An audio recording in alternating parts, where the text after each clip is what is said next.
Hello everyone, and welcome to another weekly portion of World of Darkness news. Today, starting from video games and into LARPs and more stuff, actually, we're going to update you on quite a bit of things which happened from the beginning of February. And we're going to start with Vampire the Masquerade Swansong.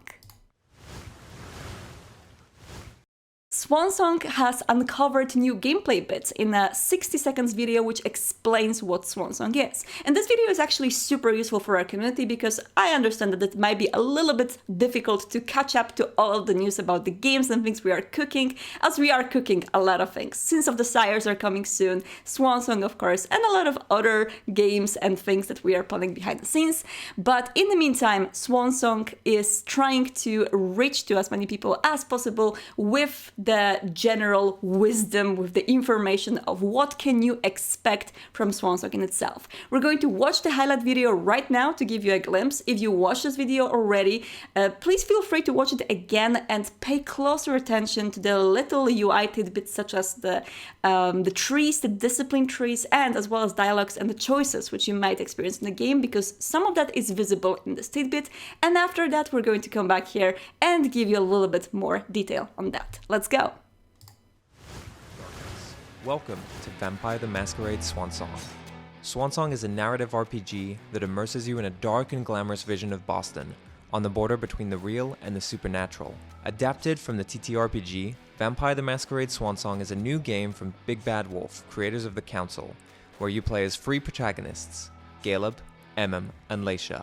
Evolving through their intertwined fates, you investigate an attack that has struck the Camarilla, a secret vampire society. In Swansong, your choices have consequences, immediate and in the long term, on other protagonists and on history. The game offers many endings, all related to the choices you made. Intimidation, manipulation, stealth. Each character has their own skills and vampiric disciplines. It's up to you to choose how you want to play. Find the right balance between your beast and your humanity to unravel the threads of a thrilling storyline with the fate of Boston at stake.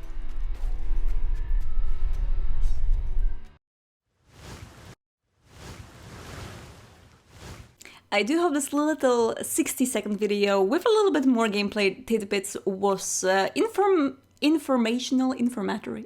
It had plenty of information for you to actually discern of what Swansong is going to be about. I can give you some more little tidbits just yet, but of course you can expect way more to come pretty soon, as the game is releasing on May 19th, so there's going to be more things releasing up until then. Swansong is a game which is a narrative RPG, fully 3D, with exploration among these locations that you can see, where you can play as three different characters. You do play as all of them in the order that you choose. There's a Malkavian, Ventru, and there's a Toreador, and they are all showing the story from a different perspective, all of them having different disciplines and different backgrounds, different personalities.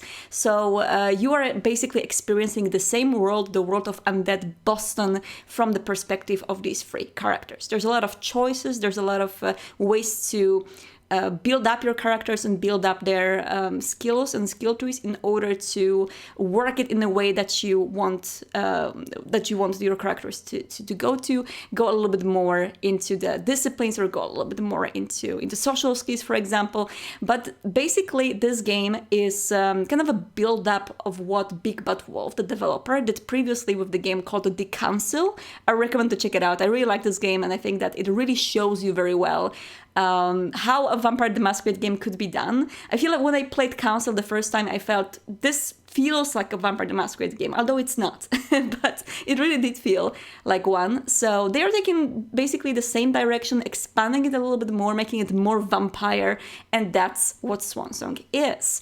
You may draw a little comparisons to Telltale games, but also Detroit Become Human, because there's more exploration involved, more walking around and looking for clues and stuff. So yeah, it seems to be a game that is definitely going to brighten this year and make it a lot more vampire, and yeah, I really hope that you like it. I feel like the game is looking really, really nice, and we're going to have tons of inspiration for VTM campaigns and chronicles from it. I've personally been enjoying it a lot, but I cannot tell you much more just yet. We're going to have more content from Swansong coming soon, so please stay tuned both here and to Swansong social media, because you can expect a lot more coming very soon because of the release coming in May 19th. The game is going to initially release on PC and consoles, all but Switch. Switch is going to come later on, but the game is also going to release on Switch, so that's cool. I really want to have the whole collection of my games, of my vampire games on Switch.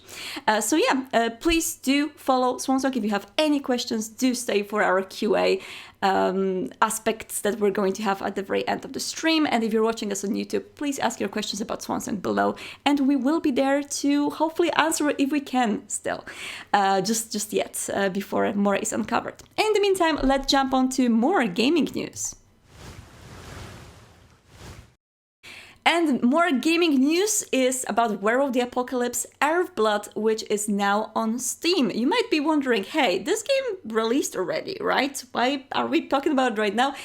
Because of the Steam release. The game was originally an Epic Store exclusive for 1 year, and that exclusivity period has now passed. So Earthblood is available for everyone on Steam to purchase. So if you want to destroy Endron bastards in your werewolf form and switch in between the free forms, in order to switch in between stealth and doing a lot of shenanigans around the maps, and of course destroying everyone to metal music as you turn into Krenos, which is absolutely the best part of this game that I love the most, then that is Earthblood for you. And it's available on Steam starting from this week, so you can go grab it there if you haven't played it on Epic Game Store just yet. And there is a button in the game that you can use to awoo, which is a very big selling point. So yeah, Earthblood on Steam right now, you can check it out there. It is also, of course, available on consoles, but not on Switch, as far as I remember, not on Switch. Swansong is going to be available on Switch, but that's going to come later on, after the release. All right, more news. And now let's talk a little bit about LARPs, the actual multiplayer real-life experiences. And one of the most famous experiences of the matter is, of course, the Night in Question by Jackalope LARP, which is going to happen this year again in Texas, in Bastrop. And yeah, we can't wait to see what our community is going to come up with there. This Night in Question is the night where something terrible happened. There are mortals having seemingly a very cool party. There's a rave going on. Everyone is going to have a very good time. At least they thought so, because suddenly a massacre happens. And the Sabbat happens. Let me just say that. The Sabbat happens. And yeah, if you want to be either embraced into a shovel head or play in any different form during the Night in Question, I can really recommend this LARP. We are staying in a very close touch with Jackalope LARP about this, and they are doing an amazing job when it comes to making sure that the props are super cool, that the whole place looks extremely real, that there is this mood of a slasher horror movie going on. At the same time, there is a lot of impact put on the consent. We did have Matthew Webb here on the stream earlier, I believe last year, doing an interview about LARP and consent and how he's approaching LARPs in general. I recommend you to check out this interview because I think he was sharing a lot of really cool knowledge about that. And yeah, the Night in Question is one of the LARPs that I would very safely recommend for anyone who wants to start their experience with LARPing. I've heard a lot of really good things about it. And if you want to learn more about the Night in Question, you can of course check out Jackalope LARP, but you can also check multiple reviews of the previous Nights in Question, which were organized previously, that are on YouTube. There are a lot of really cool videos about people who were involved with super cool outfits. And yeah, I can definitely recommend that. And hey, who knows, maybe you will see some familiar faces once you arrive to the Night in Question. We're going to talk about this LARP a little bit more in the future, but as for now, the event is happening in September 16th and 17th, and the tickets are coming on sale in March. So if you want to grab a ticket, make sure not to be late because they are usually going up for pretty fast. So yeah, feel free to follow Jackalope and get to know more. Jason here in the chat, Jason Carl, is right now saying that he had a great time playing at this LARP and definitely recommends it. And Justin Achilles also here with us, saying that he's very much recommending it as well. Justin, I believe, was a DJ on one of the previous LARPs, right? I want to make sure that I'm not saying anything wrong and infactual, but I do believe that Justin was playing a DJ. Oh yeah, he confirmed that he was indeed a DJ. Yes, we all hope that the pandemic is going to get better this year and we can just, start going to LARPs and conventions again, because we do miss meeting people in real life. I confirmed already that I will be a guest on Saturnalia this year later, so I'm just crossing my fingers very, very much for the autumn season of LARPing to be free of horrible viruses and pandemics, and at least in some degree, because we don't know if it's ever going to be over, but I really, really hope that we will be able to meet safely and play safely. But I do trust the organizers that they're going to make sure that it's going to be safe for everyone. Yes, thank you so much. I see that the organizer is also here in the chat. Thank you for making this happen. We're going to go back and talk more about the Night in Question in future. But as for now, I really recommend you to go on YouTube, check out some footage, because this is super cool. And it's very different kind of a LARP. When you imagine LARPs in Vampire the Masquerade, you often think political play and very tidily dressed vampires in courts talking about Camarilla stuff in very flowery words, right? Maybe just how I was imagining LARPs for a long time in my life. Night in Question is not about that. It's about blood and gore and a lot of action and a lot of things happening. So I really recommend to check it out. All right, and for more news. New art books and soundtracks are available on DriveThruRPG right now for Coteries of New York and Shadows of New York. If you haven't grabbed the, specifically, of course, the soundtracks are awesome, but you probably had them already on Spotify or iTunes or some other sources. But if you don't have the art books, I can super, super recommend them, because you probably have seen how beautiful the artwork from both of these games are. The backgrounds, that everything is happening on, all the characters that are happening in the front with different outfits, especially my dear Kadir, I gotta say. But a lot of artworks from this game, especially from Shadows of New York, featured on a lot of wallpapers that I see among the family, is truly amazing and exciting. And I really hope that you will enjoy it in the form of art books. If you didn't get the physical versions, you can get the PDFs from DriveThruRPG right now.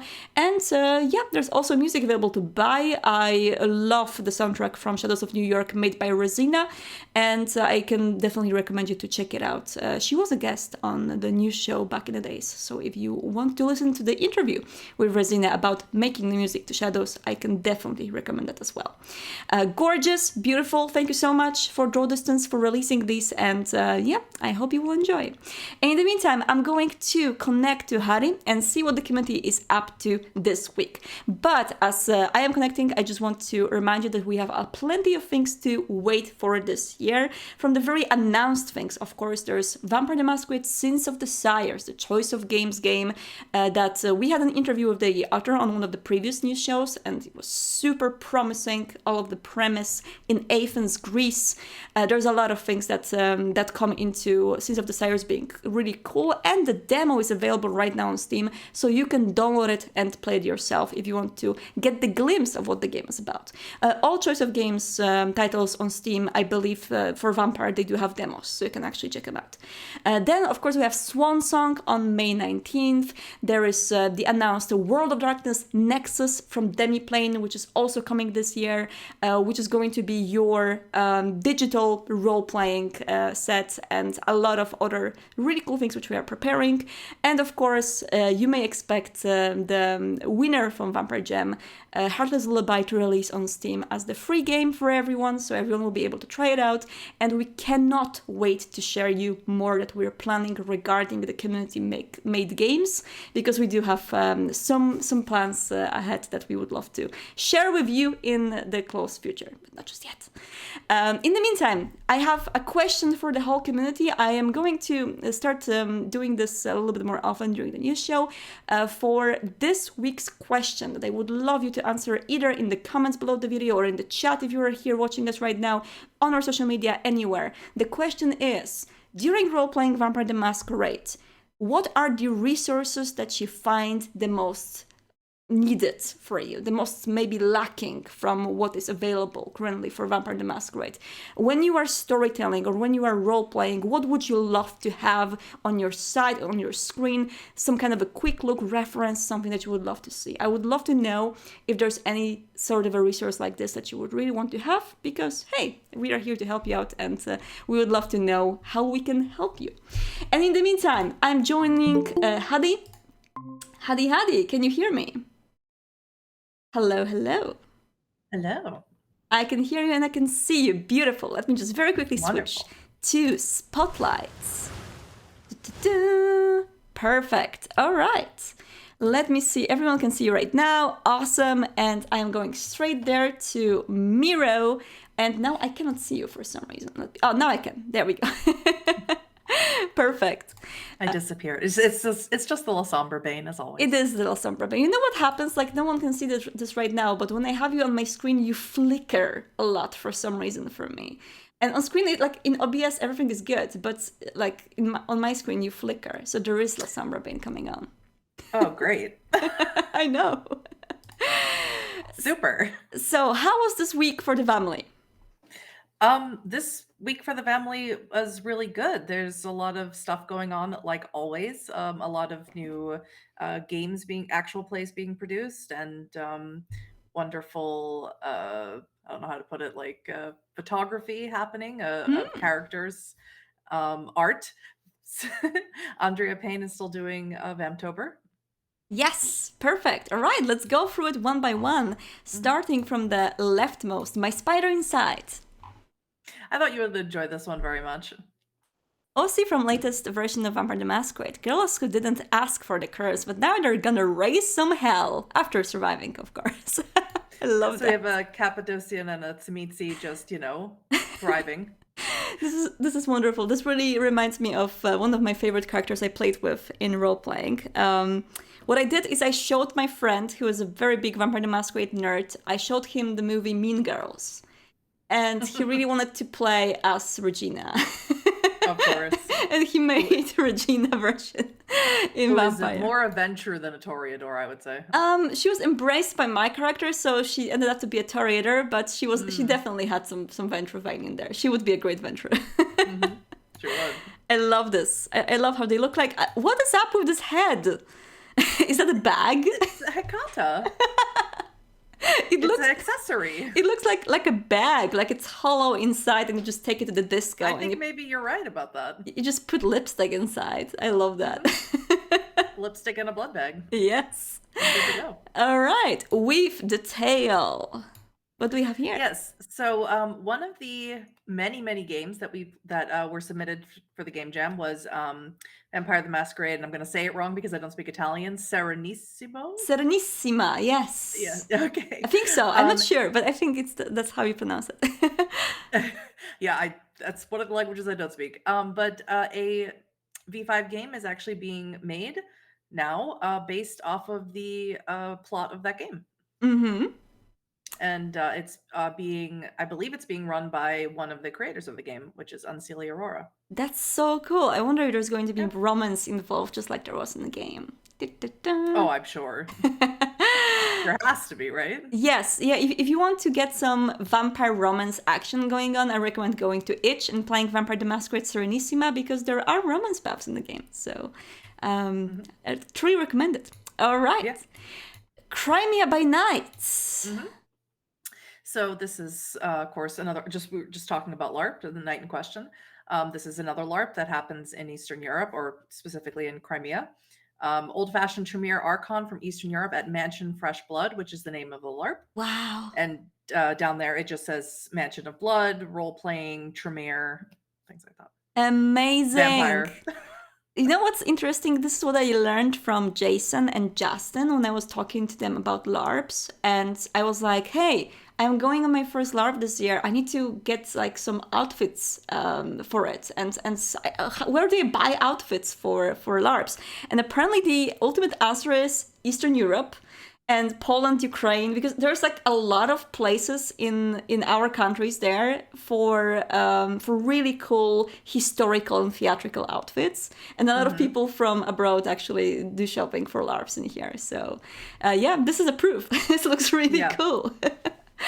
Yeah, it's really good. And one thing I always want to say is every time, I set up the Vamily Spotlight, I always think that the vast reaching, how vast the Vamily is from, corner to corner of the globe is always blows me away. It really does. It's really cool. And look at those fangs. They look so natural.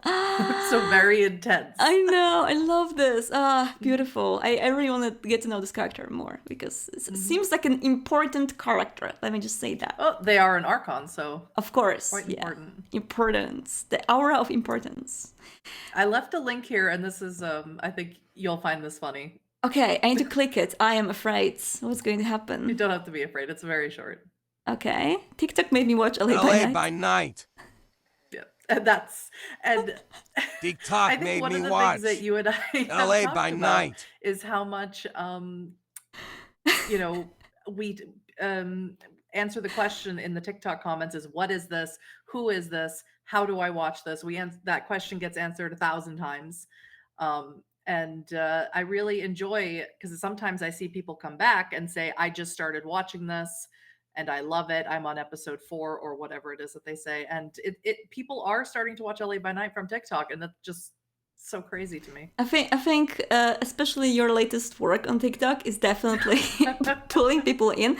We just got this morning, we checked, there's one video which is yet another first trap that she uploaded about LA by Night, which reached over 100,000 views.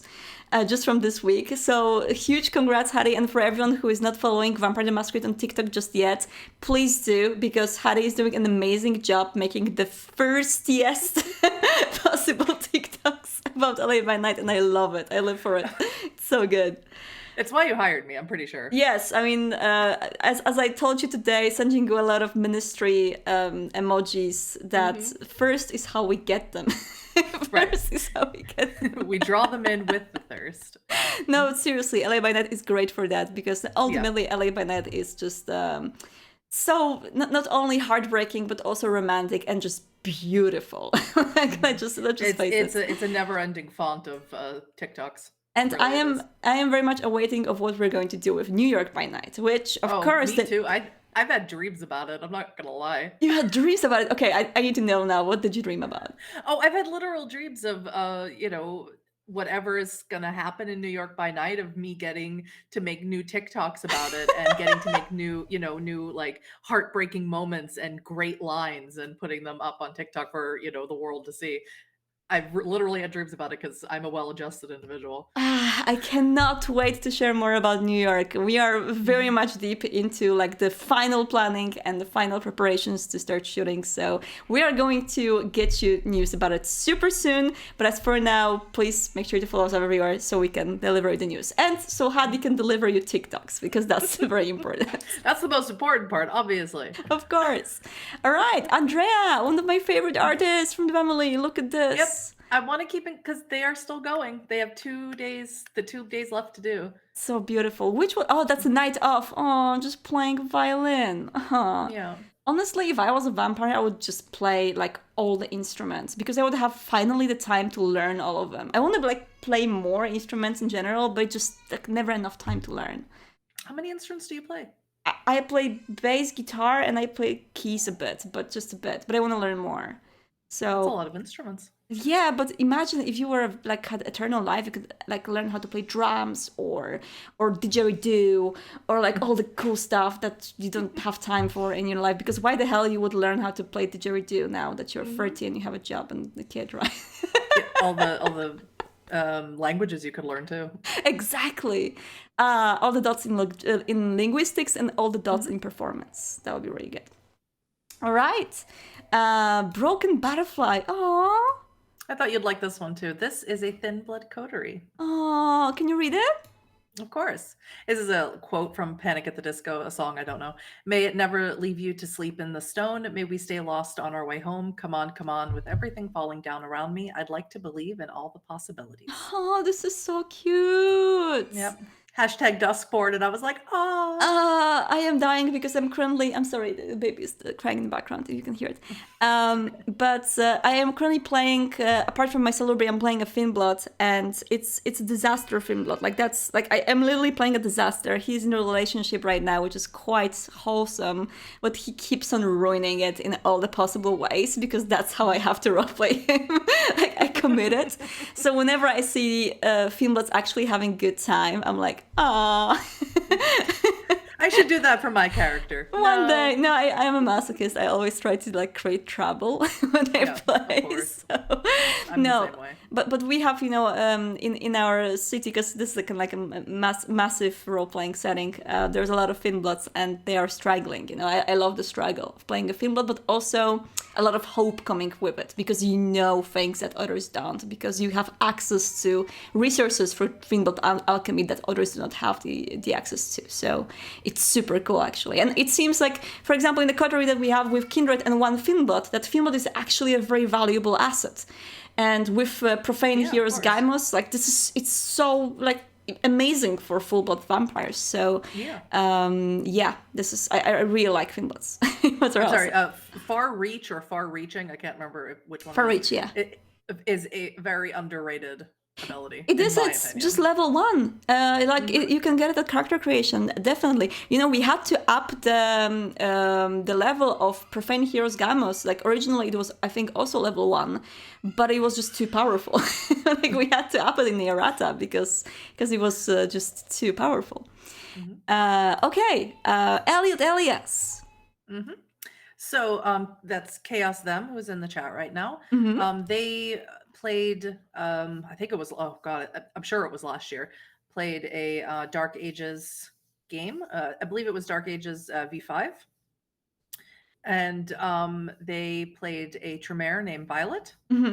And KP11, who is, you know, pretty well known in the community in the sense that they're Jasper's Day ambassador, and they do a lot of TTRPG stuff, and they've just recently gotten into Vampire, which is really cool. They're sort of live tweeting their thoughts of LA by Night as they're watching through it. Nice. Took this picture of Elliot and some of the other players of the Dark Ages game. This is so good. They look so amazing. This shot of Violet is probably my favorite, and I could not have imagined it any other way. This looks just super cool, and I love the special effects on it. It just really adds to it. Yeah, that was great. It's, and you know, upon first look, most people be like, "Oh, this is, you know, Tremere Dark Ages Palm of Flame, something like that." But this is actually Cultunic Sorcery, so this is actually a Tremere using Tzimitzi magic. You know what I love the most about it? What? The hashtag Tremere shit. Yeah. I just want to forever follow this hashtag and never go away from it. All right. What about Sladies? Yeah, and once again with Chaos Them, I literally just saw this just before we went on. This is a Vampire the Masquerade for a charity event for My Stuff Bags, which provides necessities and clothing to underprivileged children or children who are in a bad situation, whatever the case may be. It's awesome. And it has quite a few family members, Fairbear and Dead and Glow and things like that, playing for charity. Yeah, I had the pleasure to play with Fur, and Fur is amazing. And in general, these people, like, I've been following, I believe all of them on social media to check out what they're doing. And yeah, I always love to check out the charity streams of the family members. So is it this Saturday, actually? So it's happening. It should be, yes. This Saturday. I will make sure to check it out, because that sounds really cool. It's pretty, 9 p.m. is 3 a.m. for us. Well, we Sunday. definitely encourage anybody who is in the Eastern time zone or in the United States or that side of the world to definitely check it out. And I will check it out on Sunday in the VODs. Yeah. Hooray! Hooray for VODs! That's the unfortunate thing, is there's so many cool games that are always going on, but they're mostly in America, and I'm like, not there anymore. Vancouver is often starting when I'm going to sleep. Yep. So yeah, I get that. But most importantly, Hadi, 9. Yeah, again, that's another view. And the hashtag beefcake #1 for February is probably my new favorite hashtag. Trim your shit. Trim your shit. Beefcake #1 for February. I love that. And hashtag I am a simple woman. And I mean, I am a simple woman as well. I see nines. I put it on the Vamily Spotlight. I gotta say that he is more buff on this banner than he appeared to me in Bloodlines. So I think like he got a little bit more built up. Maybe some Profane Heroes game got involved in there. But I love this. It looks just so good. It does. And it there's that iconic scene from Bloodlines, where he wakes up the fledgling or whatever, and it reminds me of that, looking down. It's like it's right from the cutscene or something. It's one of my favorite cutscenes in the history of video games forever, and I think like nines is just universally attractive. There's no way, no matter who you're into, not to be in some way attracted to nines. It's true. It's true. Yes, I'm normally not into like this type of guys really, but nines just he just wins it. Like there's just no way. Perfect. All right. Now let's go to LA by Night Spotlight. Aww. Stars of the Coterie. I know. This is really cool. This was by I couldn't say it before, and I'm not gonna be able to say it now. Saram. Sir Merc Sirvam. That sounds a lot better. So as you noticed from Demi Dea last week, and now these ones, people who do charcoal drawings seem to make a lot of LA by Night fan art, which I'm always so impressed by people who. Of course, I'm impressed by people who can do digital art, but people who can do just hand sketching, blows my mind, because I could never. I mean, and this is so beautiful. If you have never like tried to draw anything with chalk in your life, let me tell you, it's so difficult because your whole hands get dirty. And in my experience of drawing with chalk, I was always just like, I had a drawing there, but half of the paper was just like completely like destroyed by my finger marks. A lot of like smudges. I can see that happening to me, but the whole thing. Yeah, so whenever I see charcoal drawings which are actually so, pristine, and they don't seem to have all of these like hand marks on the side, I'm like, wow, how did you do that? That's magic. I went to art school for 5 years and I never did that. So that's amazing. And I do like in Annabelle and Victor's pictures, they have the Ventru scepter and the yes, the hair symbol. Yeah, I love that. I would totally like rock that haircut. You should. You could. You could get away with I don't that. think I have like thick hair enough to do that, but I think that would be really cool to have like a Bruja logo. That'd be awesome. Damn, that was really nice, Harry. I thank you so much for presenting the Vamily Spotlight for this week. We're going to meet again next week for even more. And in the meantime, Harry, maybe you can answer the question which I've asked the community this week. What do you think is for you personally, when you're at the table, when you're storytelling or role-playing, the resource which you would like to have the most? Some kind of a cheat sheet, reference. What are you seeking the most when you are role-playing or storytelling? Is there something that comes to your mind? Well, I actually make my when I do storytelling, I actually make my own cheat sheet, especially when they choose Haven merits. Because for some reason, especially when all 4 of them have different Havens with different merits, and I can't ever keep track of it. So, when I want to do something like have someone break into their Haven, I have to, make sure that there isn't some sort of thing that's going to keep me out of it. Yeah. So I do have a cheat sheet of all the different merits and stuff and what they have and what they mean. And I find that super, super important. And I also find when they do resources, I also make sure they tell me what they're spending their resource money on and how they get the money. And I make a separate thing for that as well, because they can say that they have a car and a house and this and that. But, they do live in mortal society where eventually somebody's going to come sneaking around, IRS, taxes, whatever, unless they really tell me where they're allocating all their money to. That's a very cool idea. Yeah, I am currently also in the process of establishing the Haven with the Coterie, and buying all the Haven merits is definitely something that you gotta have the book open and you have to have all of these things on your side. But yeah, that's a cool idea. So yeah, this is the question for everyone, and please feel free to answer. In the meantime, I will be jumping back to the room to answer more questions. And thank you so much, Hattie, for joining me today. That was so nice. Thank you. Always happy to be here. Thank you. See you later. Bye-bye. Bye. And thanks so much for those of you who are watching us on YouTube right now. We're going to have a little Q&A section here on Twitch for people who are watching us live. If you want to join these live sessions of questions and answers, please make sure to join us on Twitch every Thursday at 5 p.m. Central European. And I will see you later in the next episode. Bye.